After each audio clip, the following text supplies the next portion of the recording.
Ya, Sukihontu, Namo Buddhaya, selamat malam.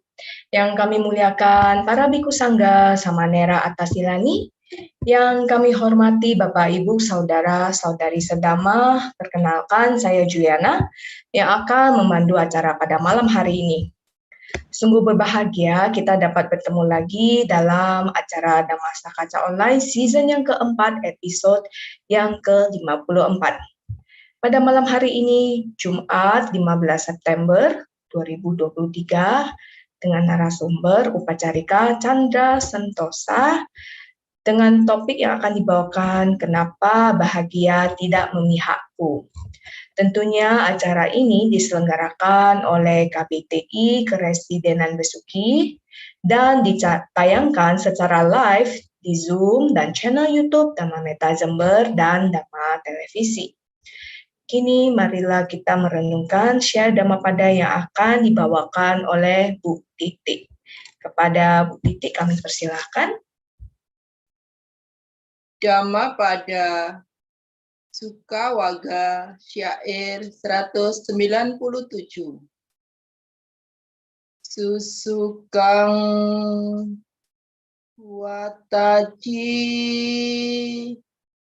wa ma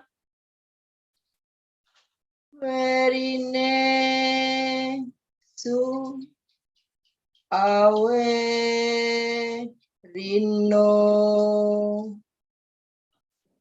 we rinoe su manuse su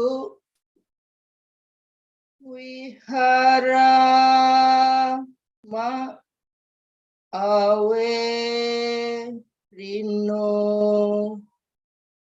Sungguh bahagia jika kita hidup tanpa membenci. Di antara orang-orang yang membenci, di antara orang-orang yang membenci, kita hidup tanpa benci. Sadu, sadu, sadu. Terima kasih. Ya, terima kasih Bu Titi atas perenungan share Dhammapadanya. Sebelum memulai Dhammasaka Kaca Online pada malam hari ini, marilah kita melakukan penghormatan awal pada Tiratana dengan membacakan nama Karapata secara bersama-sama. Dimohon para hadirin bersikap anjali. Arahang sama sambudo bhagawa Budang Bhagawantang Abhiwademi Swakato Bhagawata Dhammo Dhammang Namasami Supatipanno Bhagavato Sawaka Sanggo Sanggang Namami. Ya, baiklah, next saya akan membacakan profil narasumber pada malam hari ini. Silakan ditampilkan operator. Ya, Insinyur Chandra Sentosa Yoga Pranata, nama Upasaka Canda Ramso, yang diberikan oleh mendiang yang mulia Biku Kema Sarano pada tahun 1992.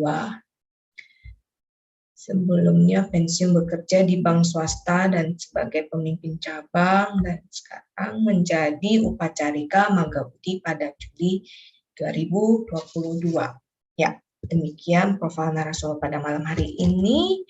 Baiklah, tanpa memperlama waktu lagi, marilah kita persilakan Upacarika Chandra Sentosa untuk membawakan topik pada malam hari ini. Silakan, Romo Chandra. Terima kasih waktu yang diberikan oleh pembawa acara, Saudari Yuliana Chandra.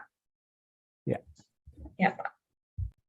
Bapak, Ibu, saudara-saudari yang saya muliakan, selamat malam, Namo Buddhaya. Judul yang saya akan bawakan hari ini, kenapa bahagia tidak memihakku. Sebelumnya, marilah kita melakukan persujudan kepada Guru Agung kita. Mari bersama-sama. Namo tassa bhagavato arahato sama sambuddhassa. Namo tassa bhagavato arahato sama sambuddhassa. Namo tassa bhagavato arahato sama sambuddhassa. Ya. Perjalanan hidup tidak selalu sesuai dengan harapan kita. Kadang sedih, kadang kecewa, kadang senang, dan berputar-putar di situ saja. Saya ingin bahagia. Bapak, Ibu, saudara sekalian, tentu juga sependapat, bukan? Ingin bahagia. Nah, bahagia di dalam Kamus Besar Bahasa Indonesia adalah kondisi atau keadaan senang dan tentram secara lahir dan batin.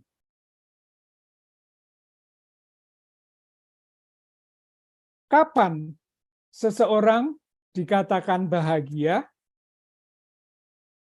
Yaitu ketika seseorang mengalami emosi positif atau puas dan hilangnya emosi negatif seperti depresi, kekecewaan, dan lain-lain. Kemujuran, keberuntungan, termasuk di dalam kondisi bahagia secara lahir maupun batin. Di dalam hidup ini, kita sudah tahu bahwa pengen bahagia, tetapi ada faktor-faktor yang menghambat, dapat dikatakan menghambat atau mempengaruhi kita bahagia atau tidak. Faktor-faktor itu dapat saya sebutkan seperti interaksi kita dengan orang lain.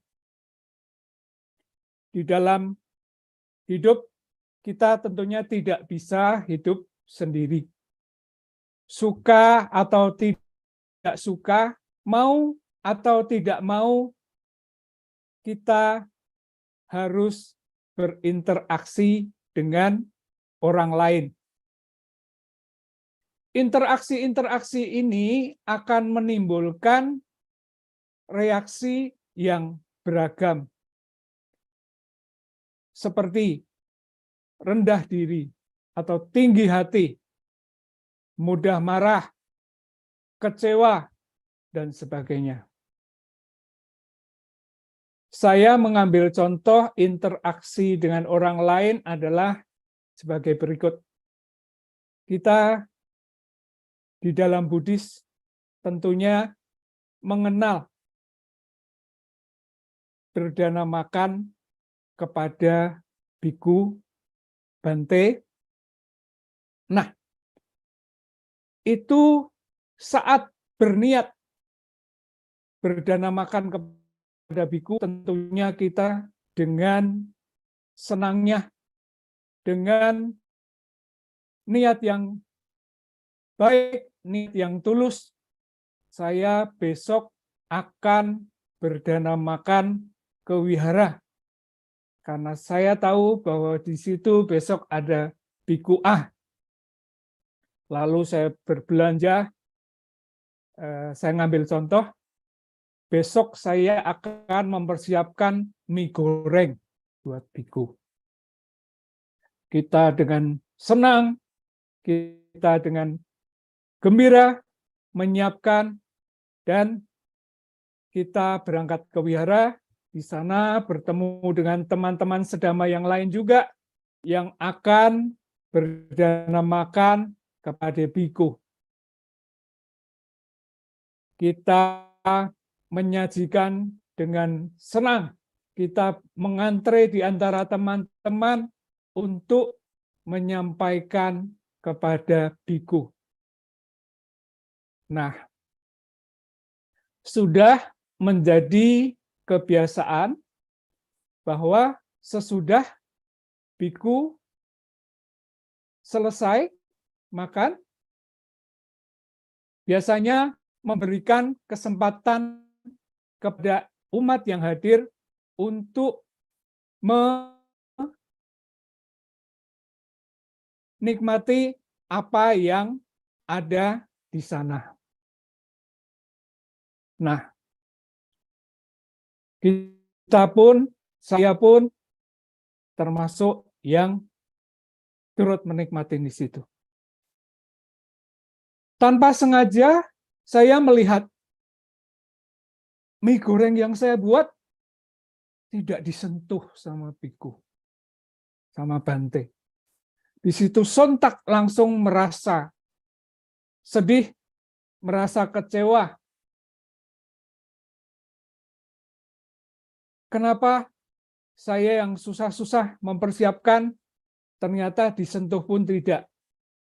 Tapi sambil saya ternyata lihat juga ada beberapa orang selain saya juga makan mie goreng.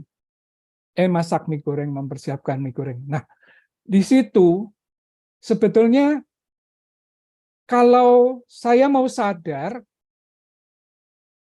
ketika makanan diberikan oleh saya kepada Bante, di saat itu sudah selesai. Makanan itu bukan milik saya lagi, tetapi milik biku. Sehingga di situ putus, sudah bukan punya saya. Yang kedua, kalau kita mau sadar, Bante juga punya keterbatasan. Tidak mungkin semua yang disajikan dimakan oleh Bante. Nah, itu contoh interaksi yang saya sampaikan bahwa interaksi dengan orang lain itu ternyata jadi faktor penghalang kebahagiaan kita. Faktor kedua, boleh saya sebutkan perkembangan media sosial. Saya percaya Bapak, Ibu, saudara-saudari sekalian, tua, muda, laki maupun perempuan, tidak bisa lepas dari perkembangan media sosial. Semua punya HP, semua biasanya punya sarana untuk berkomunikasi atau melihat apa yang ada dalam perkembangan modern ini. Dalam mensikapi perkembangan media sosial ini pun masing-masing punya sikap yang berbeda-beda. Saya ambil contoh di Instagram misalnya ya. Ada uploadan yang berisi laki maupun perempuan dengan gagahnya, dengan cantiknya, dengan gaya-gayanya, lalu sikap kita, wah, saya kok jadi kurang pede ya, saya kok jelek ya, saya kok tidak cantik setampan dia ya. Nah, sudah pikiran sudah muter nih. habis ini saya akan beli skincare yang paling top dari Korea, biar saya bisa glowing, biar bisa tampil seperti yang ada di uploadan tersebut. Contoh lagi, melihat uploadan ada orang sedang bertamasya, piknik ke gunung, berenang di kolam hotel yang mewah, ke laut dan sebagainya, langsung kita merasa kurang piknik. Mungkin ini kalau nonton bersama pasangannya langsung sudah bisik-bisik, "Pak, kita sudah lama loh tidak pergi piknik. Besok kita ke Bali ya, Pak. Kita ke Thailand ya, Pak," dan sebagainya. Ada juga melihat uploadan orang nongkrong-nongkrong, minum-minum di kafe, di mall, dan sebagainya. Langsung kita merasa kurang gaul. Sehingga kalau malam ini di dekat kita, sesudah lihat masa kaca online ini, masih ada yang buka, kita mungkin juga langsung pergi ke kafe dan sebagainya. Padahal kalau kita mau memperhatikan, semua yang upload di media sosial selalu yang indah-indah, yang bagus-bagus. Di balik apa yang di-upload, apakah si pelaku tidak punya kesepian, tidak punya kesedihan, dan sebagainya? Tentu saja ada, bukan? Itu perkembangan media sosial yang mempengaruhi ketidakbahagiaan kita. Ada lagi faktor lain yang boleh saya sebutkan, contohnya masa lalu waktu kita kecil. Ternyata ini juga cukup berpengaruh kepada bahagia atau tidaknya diri kita. Dapat saya ambil contoh sebagai berikut.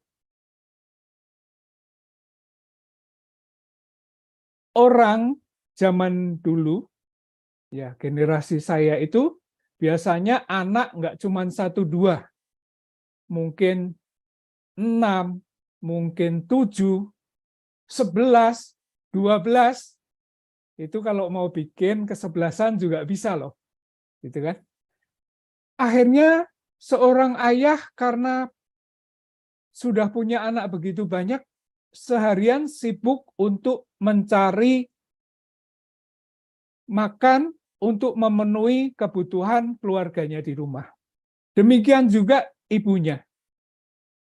Di rumah waktunya habis untuk mempersiapkan semua kebutuhan di rumah, mencuci, memasak, membersihkan rumah, dan sebagainya.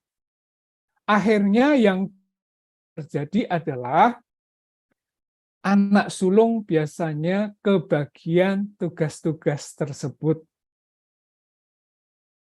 untuk membantu menjaga adik-adiknya, menyuapin adik-adiknya, merawat adik-adiknya. Nah, sebagai anak sulung dan sebagai menyikapin kondisi yang tidak memungkinkan bahwa kalau tidak ikut campur, itu tidak mungkin. Sehingga tetap anak sulung itu jalankan, tetapi ternyata hal ini berdampak sampai ke dewasa. Berdampak kepada ketidakbahagiaan dia. Kenapa? Karena dia merasa, saya bukannya usia untuk merawat adik-adik, saya juga butuh bermain, butuh belajar, dan sebagainya. Ada lagi pengalaman masa lalu yang membuat ketidakbahagiaan di masa nantinya adalah contohnya seperti ini. Ada anak yang lahir dari keluarga yang berpunya. Apa yang diinginkannya, apa yang dibutuhkannya selalu dipenuhi oleh ayah maupun ibunya. Untuk saat ini rasanya sepertinya bahagia sekali ya. Tetapi ternyata hal tersebut berdampak pada masa depannya dia. Anak ini menjadi rapuh, anak ini pada saat dewasa merasa bahwa dunia menyulitkan dia. Dunia tidak memihak ke dia. Ada pula keluarga yang orang tuanya memaksakan kepada anaknya, ya, memaksakan dalam arti itu sudah sangat kasar, tapi mengarahkan yang sangat mengarahkan anaknya agar memilih menjadi dokter. Padahal anak tersebut hobinya ekonomi, hobinya menjadi atlet dan sebagainya. Ini ternyata sangat mempengaruhi kepada kebahagiaan anak tersebut. Kebahagiaan, seperti tadi saya sampaikan, ditentukan oleh hal interaksi dengan orang lain, perkembangan media sosial, dan pengalaman masa lalu. Sementara untuk menimbulkan kebahagiaan dibutuhkan tekad dan usaha yang ulet. Apa itu? Kembali lagi, kapan orang bahagia? Ketika muncul emosi positif dan hilangnya emosi negatif. Di situ terlihat bahwa untuk bahagia itu tidak seketika, tidak langsung kita peroleh, tapi dibutuhkan usaha dan tekad. Kita harus membedakan antara kesenangan dan kebahagiaan. Kalau kesenangan itu sifatnya temporer. Artinya hanya sebentar. Tetapi kalau kebahagiaan itu jangka waktu lama. Sebagai contoh, kalau kesenangan itu kita lulus sekolah, wah senang. Tapi itu hanya sebentar. Rasa senang ini begitu lulus dengan pengumuman, kita senang, pulang diucapin selamat sama orang tua, keluarga, dan handai taulan, tapi cuman sementara. Tapi sesudah lulus sekolah, dia mendapat pekerjaan, dia mendapat penghasilan, di sini kita baru dapat katakan itu bahagia. Sehingga beda ya antara senang yang temporer dan bahagia yang sifatnya lebih lama. Nah, untuk menimbulkan emosi positif tadi dibutuhkan tekad yang ulet. Saya ambil contoh lintas generasi di dalam bekerja. Kalau saya generasi baby boomer, biasanya lebih kepada kerja keras, sementara kalau generasi Y, Z, dan sebagainya, milenial itu lebih memilih kerja cerdas. Di mana beda? kerja keras dan kerja cerdas itu dapat dilihat di tabel berikut. Kalau generasi baby boomer itu kerja seharian dengan segenap tenaga, dengan tidak mengenal waktu untuk mendapatkan hasil yang nantinya bisa dipakai untuk memenuhi kebutuhan. Sifatnya biasanya monoton. Hari ini bekerja ya dari pagi jam 8 sampai jam 6 malam, sore, dan sebagainya. Dibutuhkan konsistensi dan ketekunan. Sementara kalau generasi milenial, dia lebih memilih kepada kerja cerdas yang memfokuskan kepada kreativitas. Sehingga waktu bisa lebih efisien dan fleksibel. Hasilnya, pekerjaannya berkualitas, penuh kreativitas. Di dalam mensikapin bekerja, di dalam menimbulkan emosi positif agar bahagia, antara generasi baby boomer dan generasi milenial sangat beda. Kalau bosan atau jenuh sebagai generasi baby boomer, dia akan tekan itu. Terus tetap aja bekerja. Dia akan ceritanya tidak akan mengedepankan, oh saya sudah lagi jenuh, saya berhenti, saya lakukan pekerjaan refreshing dan sebagainya. Generasi baby boomer tidak seperti itu. Biasanya cenderung monoton. Ya, pokoknya sebelum menghasilkan saya mau jenuh, mau tidak, tetap akan melanjutkan pekerjaan ini.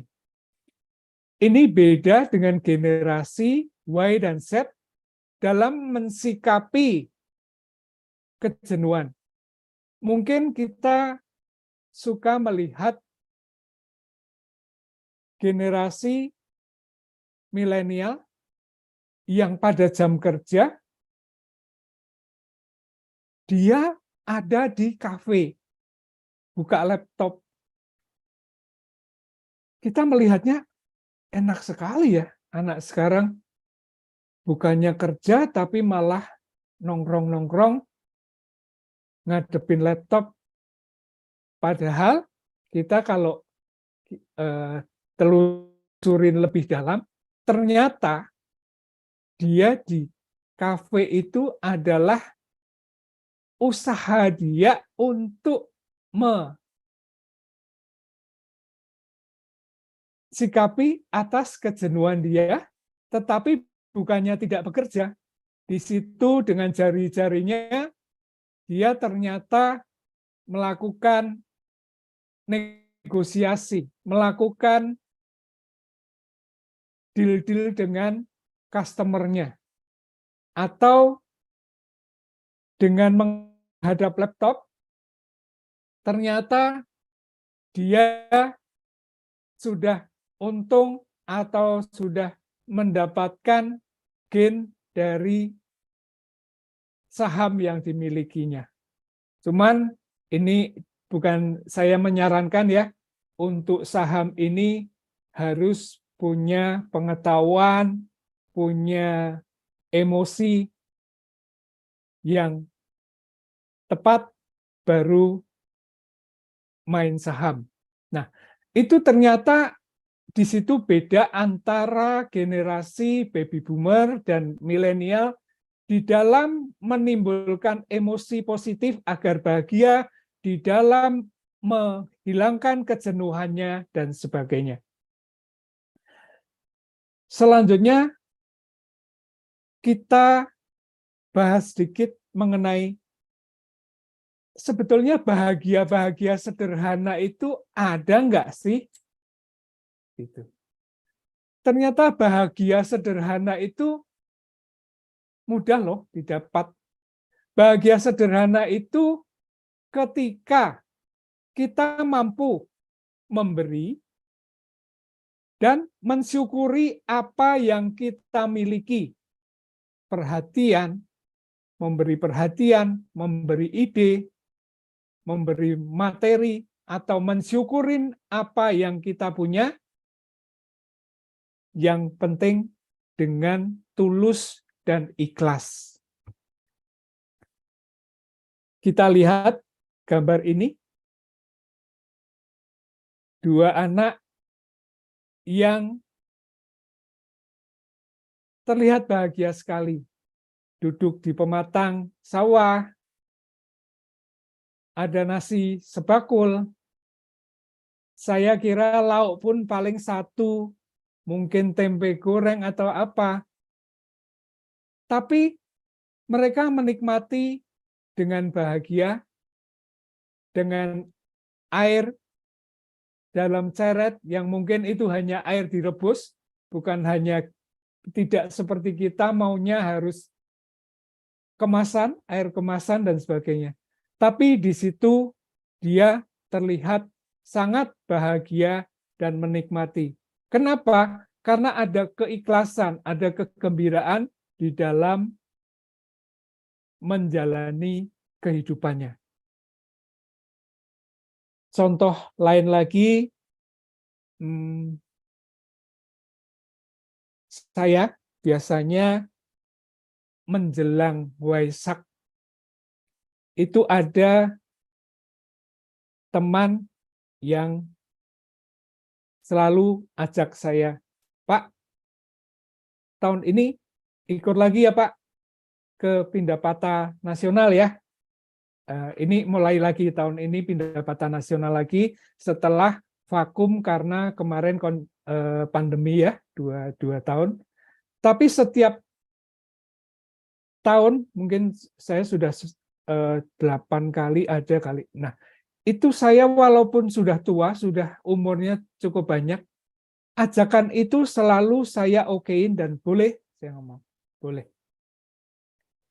Apa yang melatar belakangi ini adalah bentuk saya meraih suatu kebahagiaan yang tadi saya ngomong, bahagia yang sederhana ini bisa diperoleh dengan mengikuti Pindapata Nasional ini, mendampingi Bante untuk melayanin umat yang datang berbondong-bondong, tua, muda.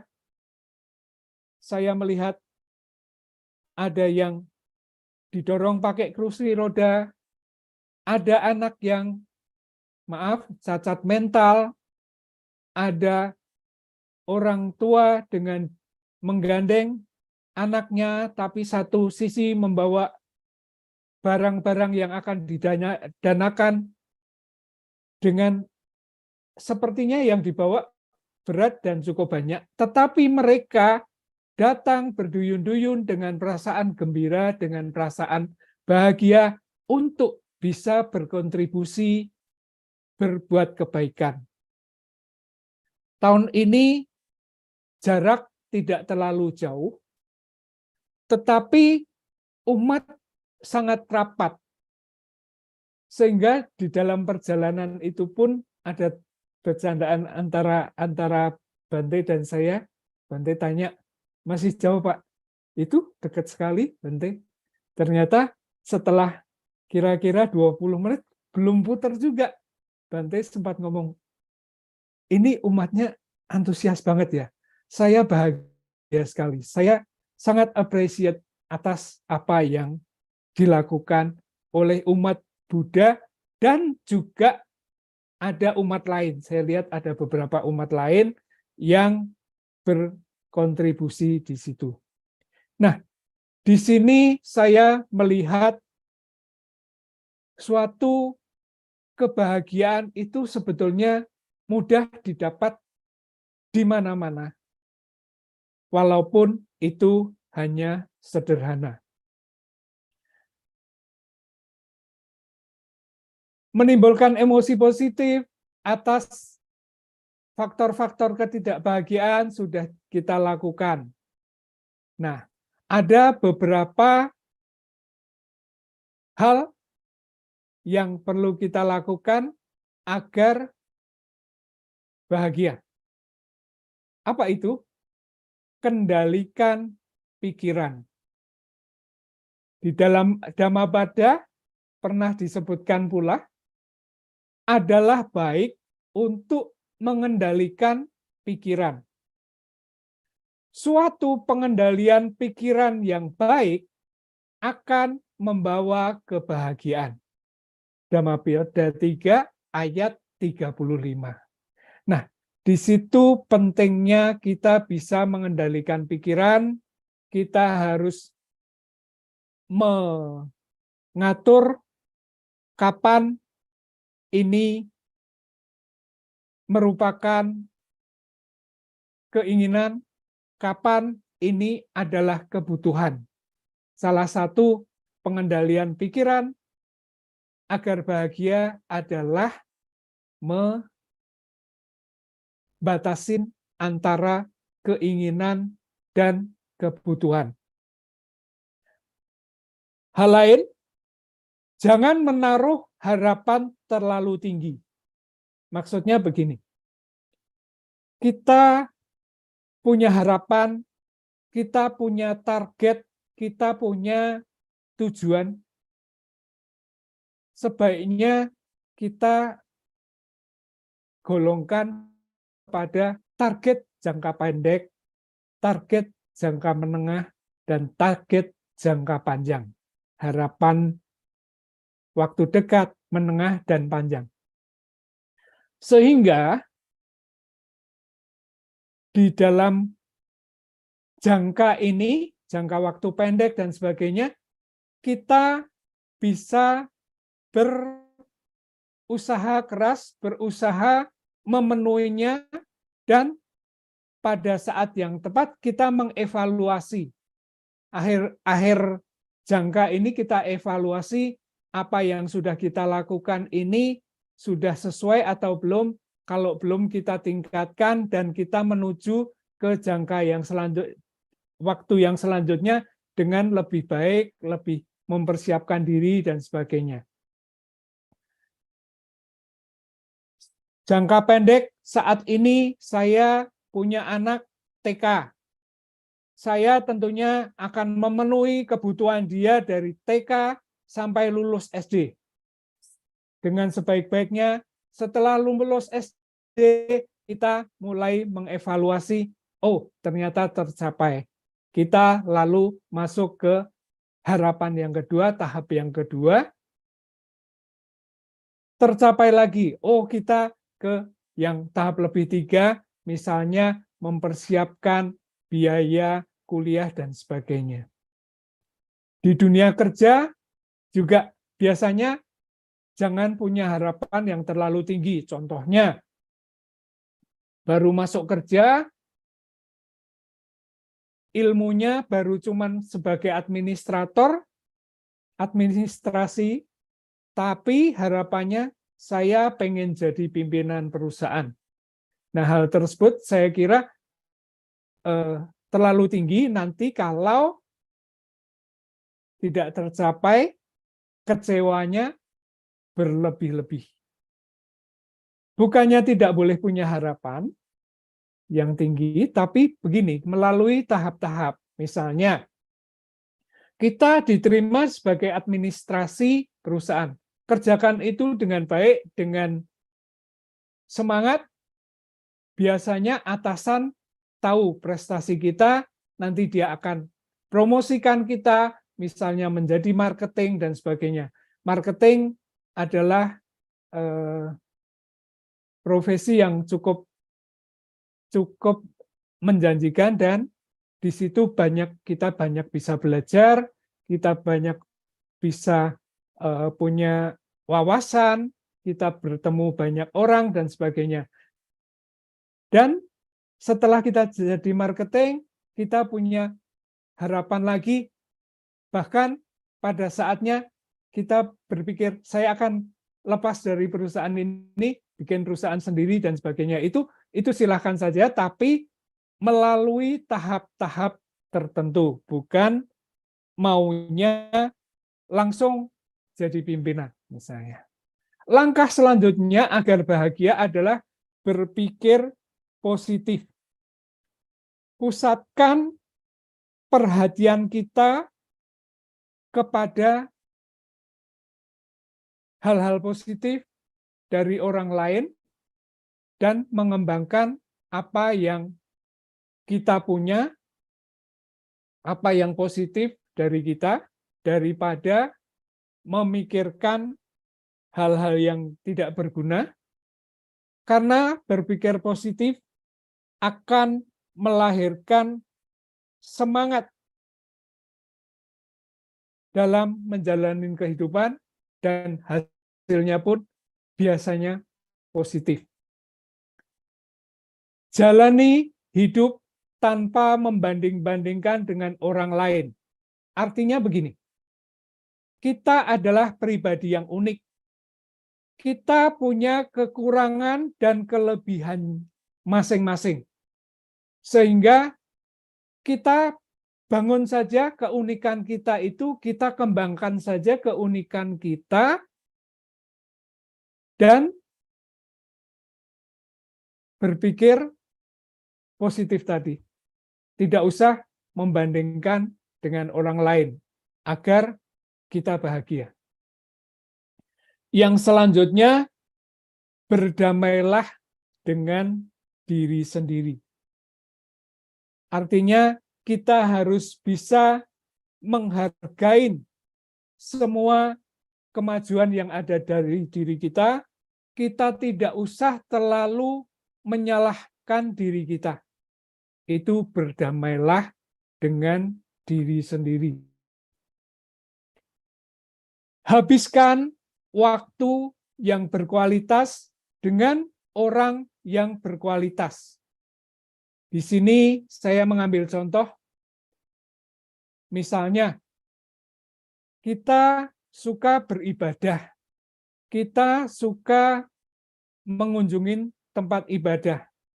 Carilah atau bentuklah komunitas orang yang hobinya sama dengan kita. Di situ kita habiskan waktu saat bersama dengan masing-masing, bercerita tentang pengalamannya, bercerita tentang apa yang dihadapinya dan sebagainya. Di situ wawasan kita terbuka, terus kita makin open-minded, dan jangan lupa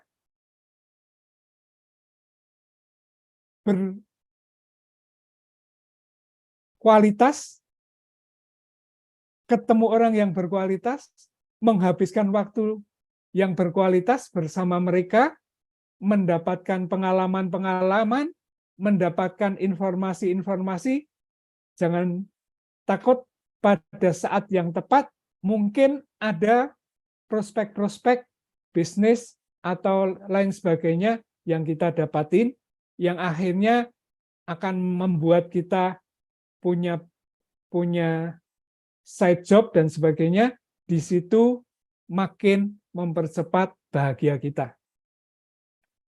Yang lain, tinggalkan untuk sesuatu yang memang perlu ditinggalkan.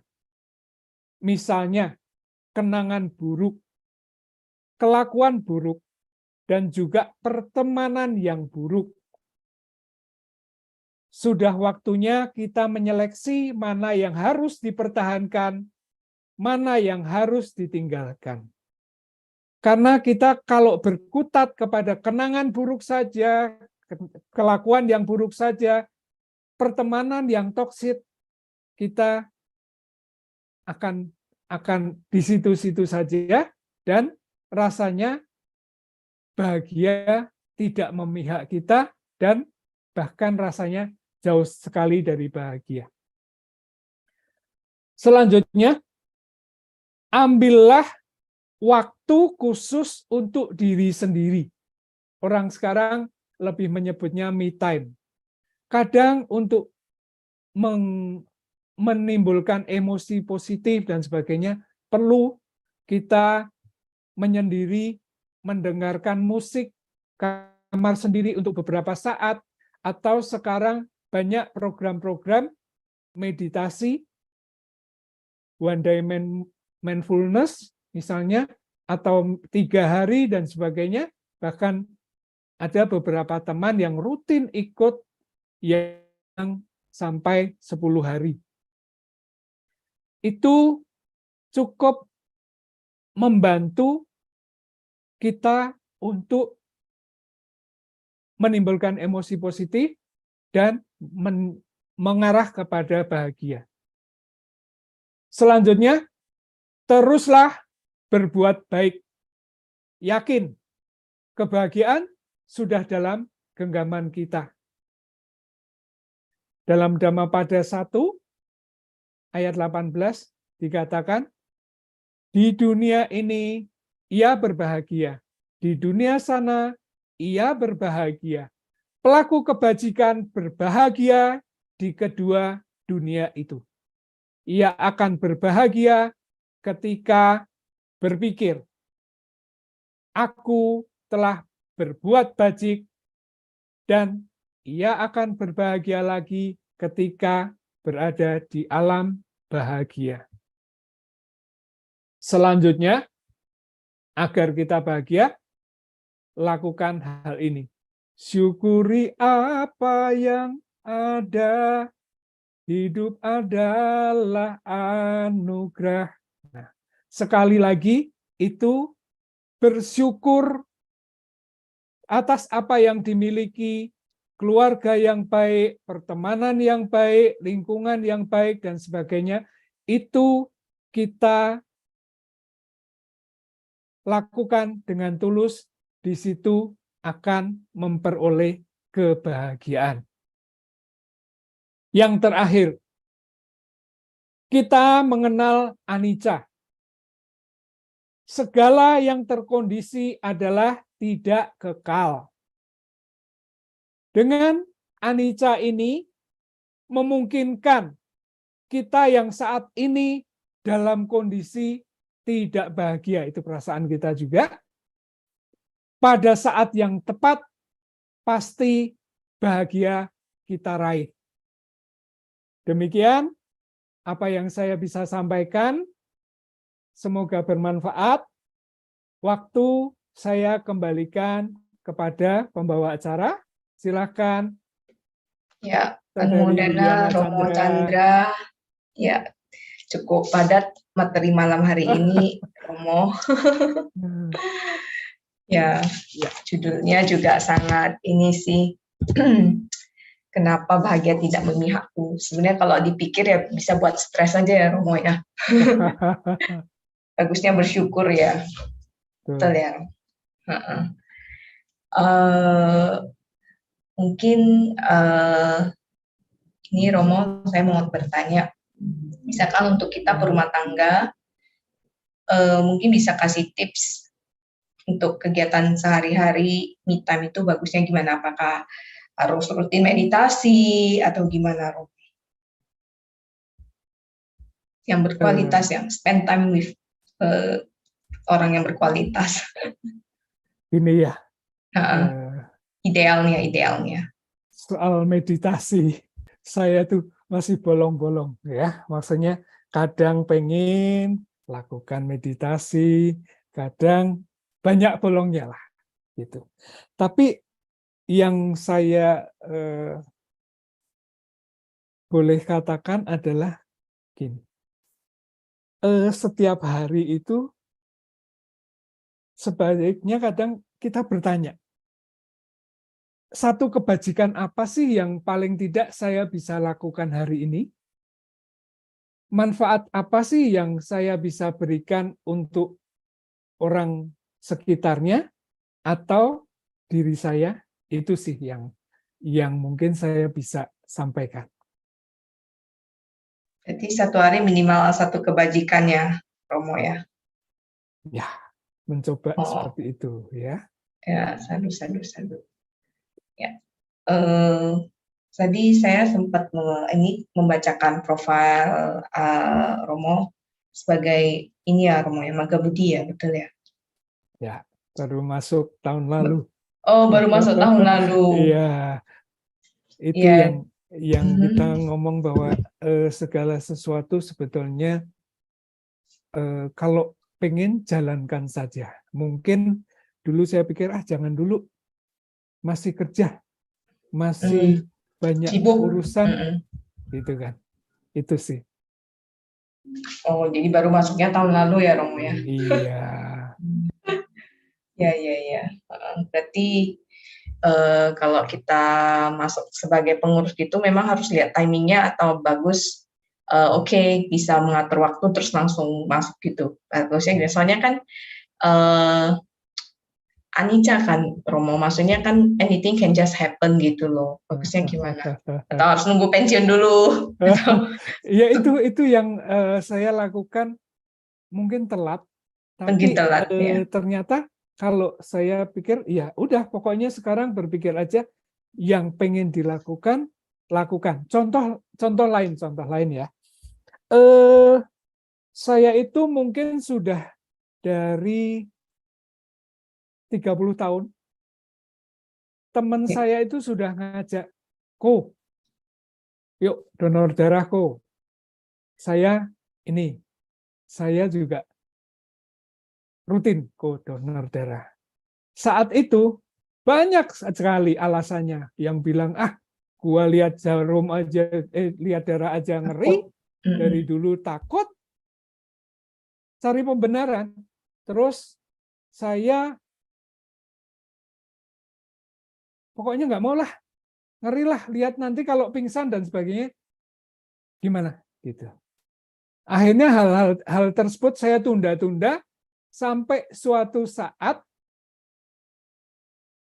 teman tersebut pas donor darah, ceritanya menyempatkan pas saya pergi bareng dia donor darah, saya lihat, ternyata nggak apa-apa ya. Nah, sejak itu baru saya mulai donor darah. Itu pun berarti usia saya sudah berapa ya? Sudah maksimal 60, betul ya Romo? Kalau mulainya, saya baru tanya kemarin donor darah terakhir, saya tanya, Bu, apakah begitu 65 sudah tidak boleh donor ya? Oh tidak Pak, ini yang 70 tahun pun ada, tapi bukan mulainya dari 60. Kalau mulai 60 tidak boleh. Jadi waktu itu saya sih sekitar umur 40 lah, 40-an itu donor darah dan rutin sampai sekarang, dan kemarin jawabannya seperti itu. Tidak harus 65, boleh lanjut. Itu sih. Baik, berarti rutin donor darah juga berdana ya Romo ya? Ya. Kebajikan juga ya? Anggap itu kebajikan yang paling mudah dan sehat buat kita. Iya, betul.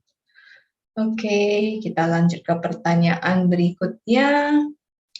Oh, dari Romo Suhendri, selamat malam Romo Chandra, sangat baik untuk renungan kita semua mengenai kebahagiaan.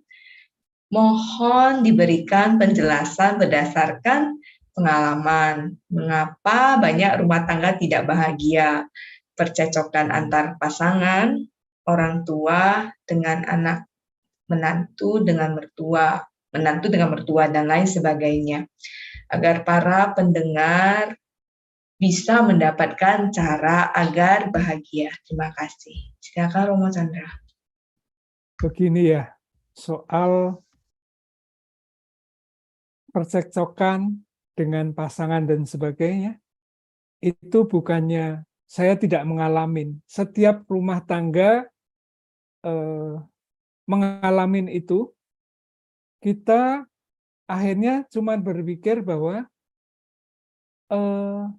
kita dari dua latar belakang keluarga yang sudah kita anggap 20 tahun lah baru married ya, 25, 25 lah ya.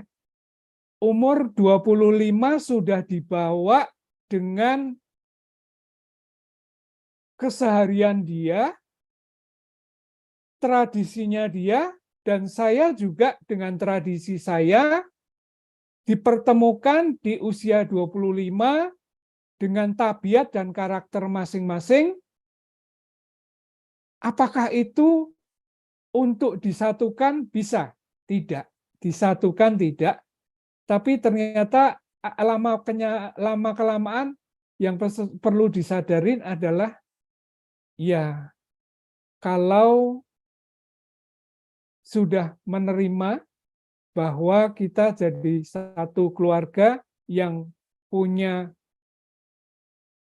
kamu punya orang tua, punya saudara, saya punya orang tua, dan punya saudara, mau nggak mau dua keluarga ini harus kita terima, sehingga percekcokan itu bisa berkurang.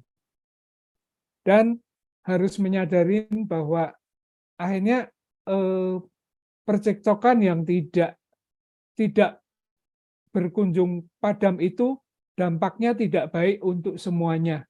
Diri saya, pasangan saya, anak-anak saya, lingkungan saya. Itu sih yang saya bisa sharingkan. Baik, Romo. Semoga bisa menjawab. Ya, kita lanjut ya. Mungkin Romo bisa sharing pengalaman Romo tentang kebahagiaan Romo. Happiness. Happiness, ya. Banyak ya, too many to mention ya, Romo. Mungkin yang terbesit aja deh. Happiness yang kalau diomong untuk yang tadi yang benar-benar happiness tentunya belum ya. Tetapi saya masih punya anak yang saya harus selesaikan kuliahnya dan sebagainya. Saya punya 2 anak, yang satu sudah selesai bekerja dan satu lagi masih kuliah, itu belum tuntas. Nah, itu masih ada kewajiban seperti itu. Tapi saya mencoba bahwa happiness itu mulailah aja yang kecil-kecil lah gitu. Jangan terlalu yang muluk-muluk.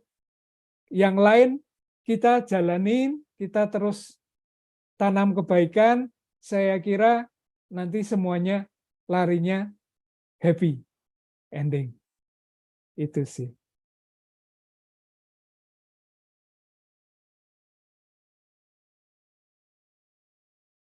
Ya, baik, Romo. Berarti mungkin tadi saya sempat terbesit kebahagiaan yang Romo maksud itu mungkin Nibbana ya, ultimate happiness ya, betul ya. Nibbana kan masih jauh masih sekali. Jauh banget ya. Kan? Orang umat Buddha aja sudah masuk surga aja seneng kok. Ya gitu kan. Nanti Nibbana masih cuma transit. Cuma transit aja Romo ya? Di alam dewa itu nanti balik lagi ya, keliling kita.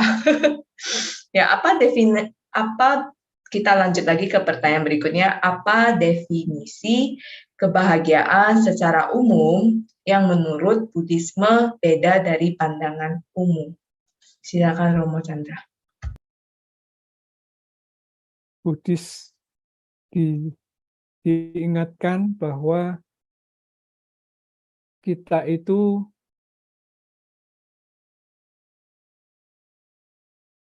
punya pemikiran, punya nalar untuk menggali semua bahagia atau tidak itu dari diri sendiri dulu. Mengenali diri sendiri,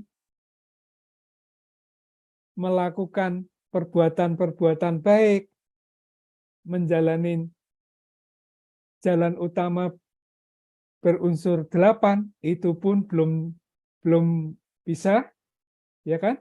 Tapi di situ bedanya kita dengan umat lain.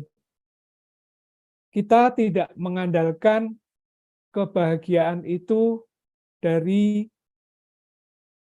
meminta-minta, tapi lebih kepada menimbulkan, membangkitkan dari diri sendiri. Saya bisa jawabnya seperti itu. Betul, Romo. Only we can help ourselves ya. Iya, iya. Ya, mungkin ini kelanjutannya, Romo. Bagaimana kategori kalian Namita untuk menunjang kebahagiaan kita? Silakan, Romo. Kategori. Kalyanamita seperti yang saya sampaikan tadi, bisa didapatkan dengan kita mencari komunitas yang baik, kita masuk dalam komunitas itu, kita percaya dengan karma yang baik, ya kita akan ketemu orang-orang yang baik seperti itu, dan dengan bersama mereka kita akan menemukan kebahagiaan. Betul, Romo. Sefrekuensi gitu ya, Romo ya. Iya, Bisa bahas sefrekuensi, dhamma. betul. Ya, Itu sudah sangat momennya tepat, terus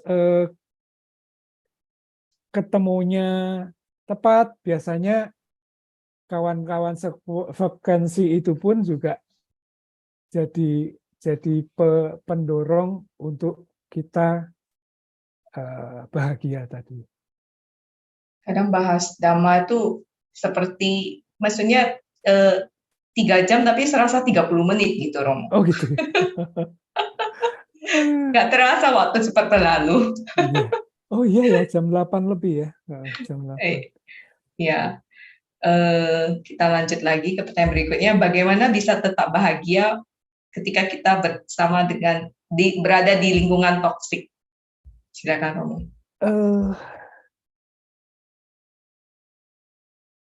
Kita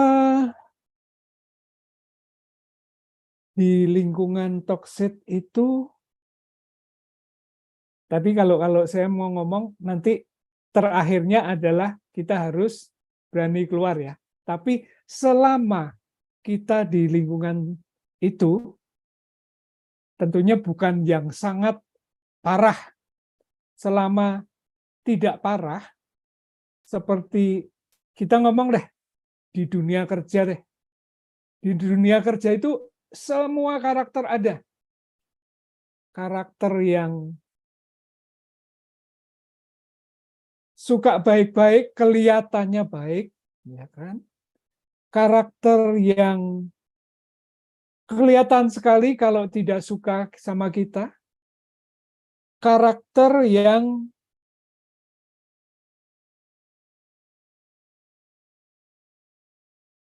ini ngomongnya menjilat, itu kita temukan di dunia kerja.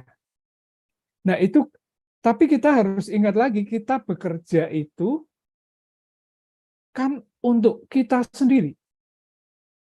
Kita tinggal gali aja dari kita untuk menjalani pekerjaan ini, kita terpengaruh banget nggak sama orang-orang itu gitu. Selama tidak, rasanya ya biasa aja, ya udah kita terima sebagai kenyataan bahwa di sekitar kita ada yang itu. Kalau perlu kita jauhin, ya kita jauhin. Tapi kalau masih bisa, ceritanya dampaknya terhadap kita tidak terlalu membahayakan atau tidak terlalu parah, ya it's okay. Bersama mereka nggak ada salahnya kok. Kita sadar kok memang di dunia ini ya kayak begini. Ketemu yang disuka, ketemu yang nggak disuka. Kalau ketemu yang disuka pengennya terus-terusan, ketemu yang nggak disuka pengennya lihat dia dari jauh aja udah malas kan begitu. Nah, itu sih yang saya bisa sampaikan, bahwa kalau masih dalam presentasi ceritanya nggak ada dampaknya ke kita, ya udah, bersama mereka juga kita nggak apa-apa, santai aja gitu.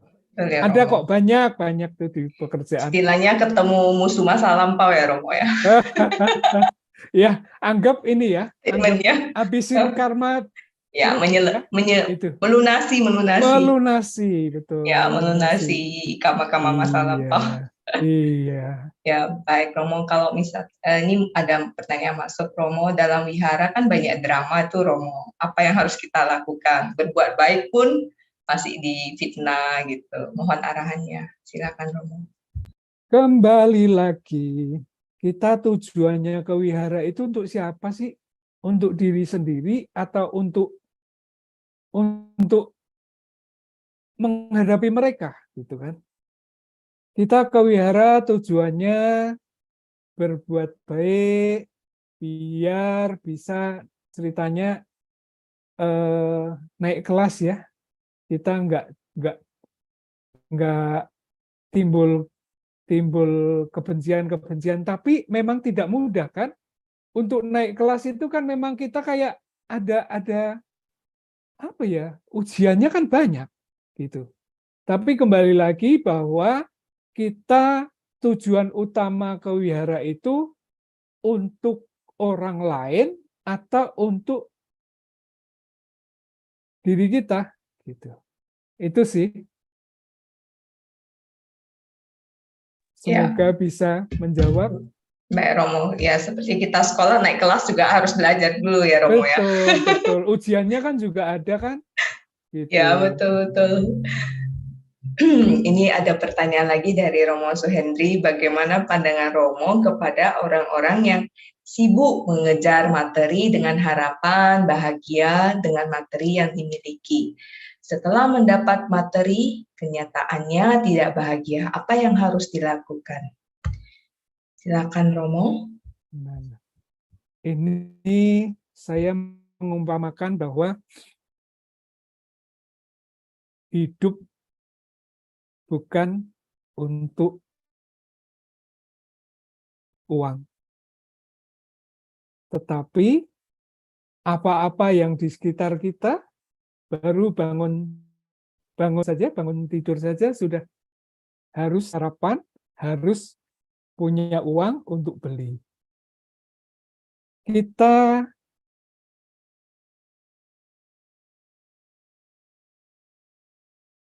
kebutuhan untuk bahagia tentu membutuhkan materi. Kalau tidak ada materi, ya sumber mungkin percekcokan, mungkin keluh kesah, dan sebagainya akan muncul. Nah, itu kan juga membuat yang tadi tidak bahagia tadi, sehingga bagaimanapun kita akan berusaha untuk memperoleh materi tersebut agar apa yang terjadi nantinya tidak berupa penyesalan,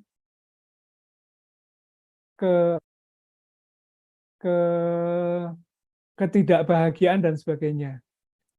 Cuman di sini di dalam mencari materi, kita jangan lupa bahwa kita harus mengerti.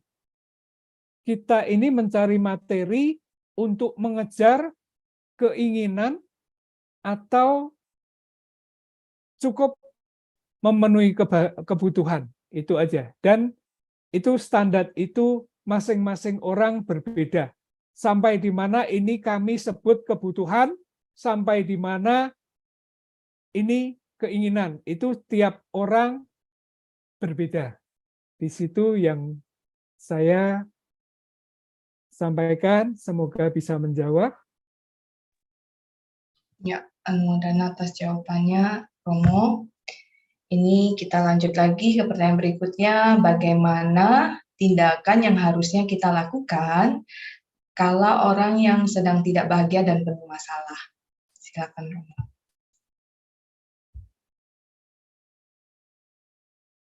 Kita kadang melihat hal seperti itu, nanti kita kalau ceritanya hanya cuek, ya bukan hal yang benar. Tapi kalau istilah sekarang cawe-cawe terlalu dalam, juga tidak benar. Artinya begini, kita sambil tahu ada kondisi itu, kita sambil pelajarin, kita cukup memberi nasihat, atau kita harus masuk di dalam masalah tersebut. Kalau kita cuma melihat bahwa kita masuk sampai terlalu dalam, tidak ada gunanya, ya tidak usah. Di situ kita tidak usah terlalu dalam. Kita paling contohkan, misalnya kejadiannya misalnya cuman masalah yang umum-umum, ya kita kasih contoh bahwa kalau yang kalian lakukan seperti itu dengan apa yang saya jalanin sekarang, rasanya yang kamu jalanin itu perlu perlu ada perbaikan-perbaikan. Oleh siapa? Ya oleh kamu, dengan melihat contoh yang ada, itu sih. Baik, Romo, terima kasih atas jawabannya. Ini mungkin pertanyaan yang klasik juga sih, Romo. Kalau di pekerjaan nggak bahagia, Romo, tetapi harus tetap lanjut karena penghidupan. Kira-kira bagaimana kita menyiasatinya, Romo? Silakan, Romo. Kak, terjadi seperti itu, saya kira banyak ya yang ngalamin ya. Ceritanya kok nggak enak, tapi demi penghidupan. Saya cuman bisa sarankan, kamu sudah di situ, tahu selama beberapa waktu di situ, ya kayak begini kejadiannya. Kalau mungkin bisa diperbaiki, bisa mendapatkan ceritanya kondisi-kondisi nanti ada perbaikan, itu bagus. Tetapi kalau sudah tidak bisa, tidak kuat, ya kamu diam-diam siapkan diri untuk ceritanya kamu harus out dari situ. Satu pesan lagi bahwa ini saya selalu ingat. Jangan terlalu banyak berkeluh kesah kalau kamu masih minum air di situ. Ceritanya jangan menjelek-jelekan perusahaan tersebut kalau kamu masih minta gaji di situ. Itu sih saya camkan sampai sekarang. Itu sih. Kalau udah nggak kuat, ya gimana caranya? Cari akal, cari teman, cari ini informasi untuk bisa keluar dari situ. Itu sih. Satu tambahan lagi, saya tidak memungkirin bahwa saya bekerja dari beberapa perusahaan, ada pasti orang-orang toksik dan sebagainya. Tetapi tidak tahu kenapa saya selalu mendapatkan pimpinan yang ngerti ceritanya, menauin apa kondisi-kondisi saya, itu sih. Semoga bisa membantu. Berarti pimpinan yang bijaksana, begitu ya Romo ya? Ya. Ya, berarti tergantung pemimpinnya juga. Kalau misalkan pemimpinnya nggak bijaksana, mungkin sudah out juga Romo. Ya, oh juga. Tapi tadi kan berpikir bahwa demi kebutuhan, demi apa? Ya, Mau nggak mau ya, penghidupan. ya penghidupan lah. Ya, ada pertanyaan lanjutan lagi Romo. Kapan kita harus menuju jalan yang terang untuk bahagia? Silakan Romo. Jalan yang terang ya. Jalan yang terang itu sebetulnya yang bagaimana ya? Ceritanya boleh ada contoh nggak jalan Ya, yang terang itu seperti apa ideal, ya jalan ideal, yang terang ideal. Ya? Jalan yang ideal ya. Mungkin simple happiness. Ya itu salah satu mungkin berpikir positif tadi ya. Berpikir positif, jangan ceritanya Betul sih. Tadi saya suka ini juga. jangan biarkan ceritanya Yang pertama kendalikan pikiran, betul, jangan jangan menaruh harapan terlalu iya tinggi, itu do sih not expect too much, iya jangan compare juga. jangan compare ya itu kali Saya biar suka terang ya. yang ini saya suka banget Romo. Habiskan waktu yang berkualitas dengan orang yang berkualitas. Saya sangat merasakan itu Iya banyak betul. manfaatnya. Ternyata banyak manfaatnya. Lucu itu saya punya pengalaman begini. Saya termasuk orang yang senang yaitu tadi saya kasih contoh yang ibadah kan suka ibadah. Itu nanti saat bersama saat satu mobil itu ceritanya lucu-lucu. Ada yang cerita keluarga kok begini ya begini dia ceritakan semuanya gitu. Nanti temannya ada yang nanggapinnya santai, ada yang nanggapinnya serius dan sebagainya. Tapi di situ itu terjadi komunikasi yang enak dan akhirnya mendapat pencerahan kecil juga gitu, mendapatkan pencerahan kecil dan beberapa kali saya saat bersama mereka ternyata ini loh banyak terjadi deal-deal bisnis loh.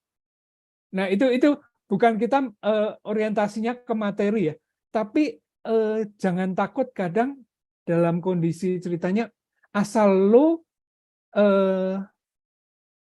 ketemu orang yang berkualitas dan bersama biasanya hal-hal baik akan tercipta juga sih. Itu kira-kira Yuliana. Betul Saya Romo. panggil Yuliana ya. Boleh. Kayaknya Silakan, usianya Romo. berpaut jauh sekali. Saya sudah 60 lebih. Sadu. Ya, baik Romo. Terus teruslah berbuat baik. Jadi jangan capek berbuat baik ya Romo ya. Yes. Itu kunci itu. Ya, saya sering sharing ke teman-teman jangan capek berbuat baik. Sometimes saya merasa justru dengan banyak berbuat baik, karma masa lampau juga berbuah, Romo. Apakah demikian, Romo? Iya. Lebih Memang cepat berbuah ya. ada orang ngomong loh, kok saya ujiannya kok malah begini ya? Saya katanya berbuat baik, diminta berbuat baik, begitu berbuat baik malah yang jelek-jelek yang muncul gitu. Ya kadang akhirnya menanggapinya ya begitu. Ya udah anggap kita lunasin ya gitu. Lunasin yang jelek-jelek nanti kita akan dapat yang ini kok, yang baik, yang membuat kita lepas dari itu semua samsara. Ini ada pertanyaan lagi, Romo, bagaimana bila di dalam organisasi sosial yang awalnya kita ingin berbahagia, namun setelah bergabung dan membantu ternyata banyak ketidakcocokan dan bahkan muncul banyak kekecewaan. Bagaimana kita menanggapinya, Romo? Silakan, Romo. Itu terjadi di mana saja, mau di tempat ibadah kita, mau di organisasi, apapun lah organisasi lingkungan dan sebagainya. Hal tersebut pasti terjadi dan kembali lagi kita berpikir aja bahwa kita itu kemarin datang untuk membantu, untuk bersama mereka itu pasti ada konsekuensi-konsekuensi yang kita sudah tahu kok. Ceritanya di sini begitu, di sana begitu, di sana pun begitu gitu. Sehingga anggap aja apa ya itu sesuatu yang sudah ada dan itu adalah perubahan juga, yang tadi perubahan juga. Tinggal kita siap nggak lakukan yang terbaik saja gitu. Buatlah kita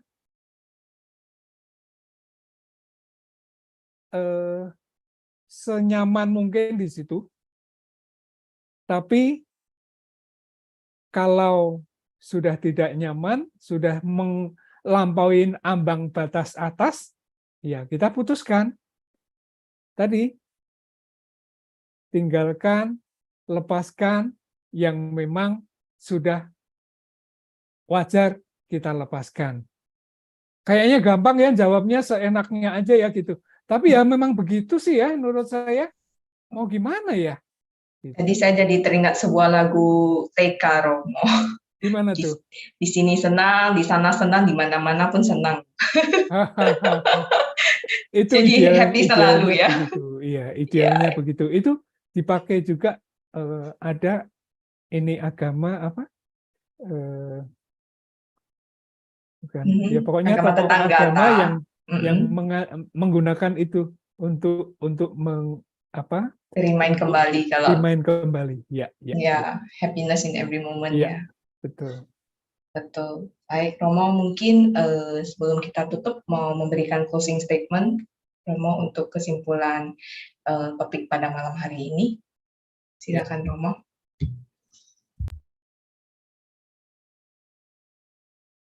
Emosi negatif, emosi positif sudah kita lakukan. Ya. Langkah-langkah yang saya sebutkan di atas juga kita sudah upayakan. Tetapi ternyata masih belum mendapatkan artian bahagia sejati.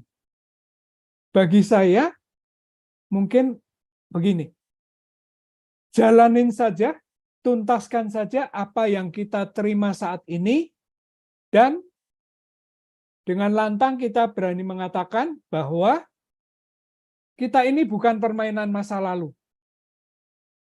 Tapi ada hal yang lebih penting untuk kita lakukan, yaitu kondisi saat ini, jalanin saat ini, dan yang akan datang. Itu. Kira-kira seperti itu yang saya bisa sampaikan. Terima kasih kesempatannya. Ya, Anumodana Namo Buddhaya. Namo Buddhaya. Berarti treasure every moment ya, hargai setiap momen, demikian ya. Ya, baiklah, setelah Dhammasaka Kacau Online pada malam hari ini, marilah kita berbagi jasa kebajikan kepada sanak keluarga yang telah mendahului kita. Oh, maaf Romo, ini ada pertanyaan masuk di YouTube, Romo. Mungkin bisa menjawab dulu sebelum kita closing. Dari saudara Andrew Yogianto, Namo Buddhaya, apakah bahagia ini memerlukan kondisi dan situasi tertentu juga harus diusahakan?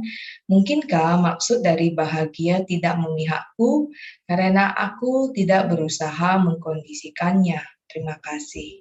Silakan Romo. Ya, tadi saya ngomong, kenapa bahagia tidak memihakku, itu pertanyaan itu harus kembali kepada kita lagi. Kita itu punya tekad nggak? Kita punya usaha yang keras nggak untuk meraih bahagia itu? Kalau tidak, ya selamanya ceritanya kita cuma tahu bahwa itu tidak bahagia, tapi tidak ada usaha kita, tidak ada langkah kita untuk menuju proses bahagia tadi, yang didahului dengan mendapatkan emosi-emosi positif. Itu.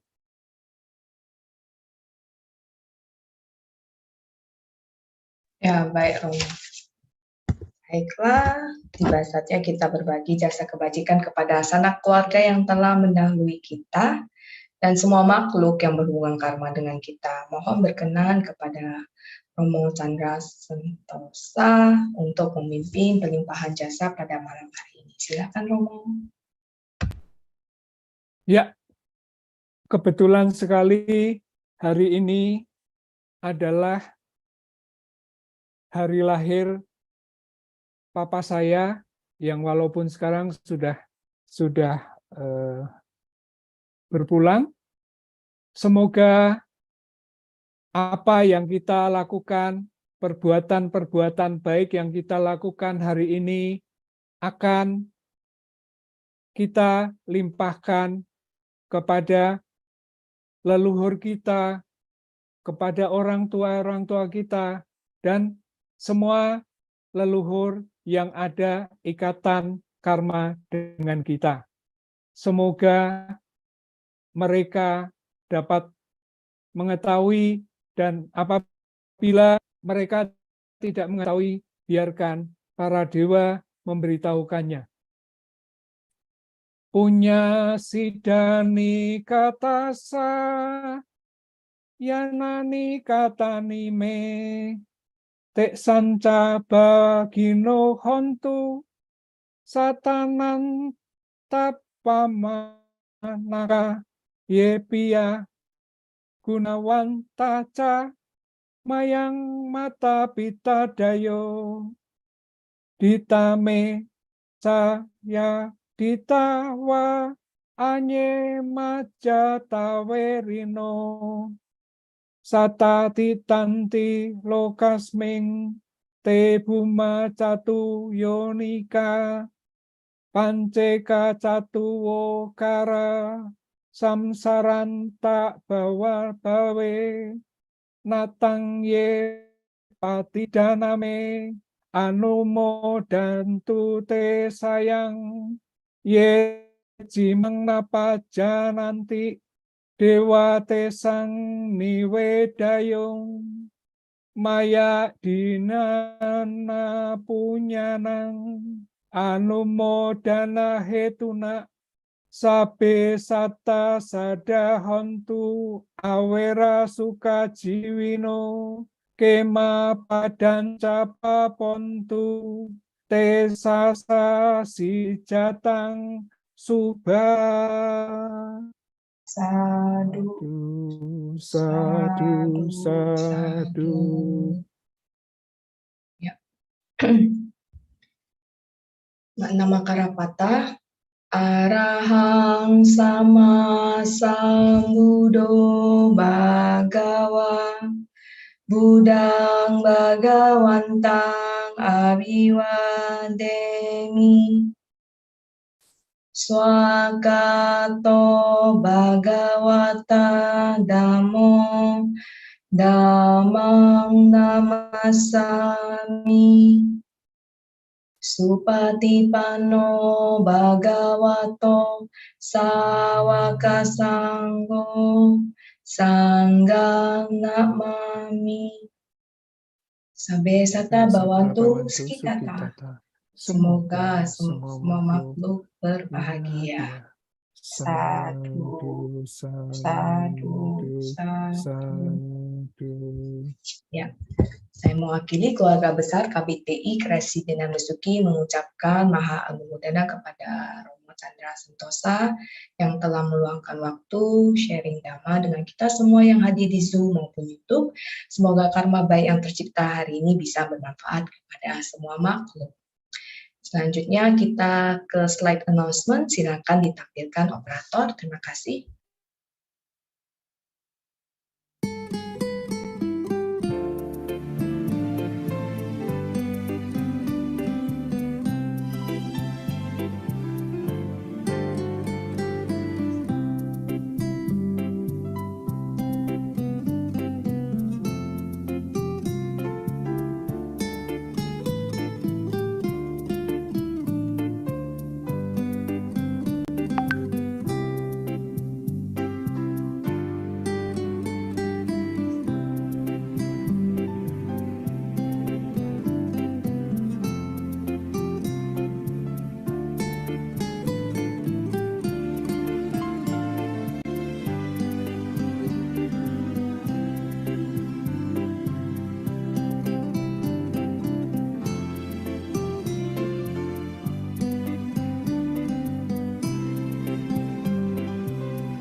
Ya, demikianlah rangkaian acara Damasa Kaca Online pada malam hari ini.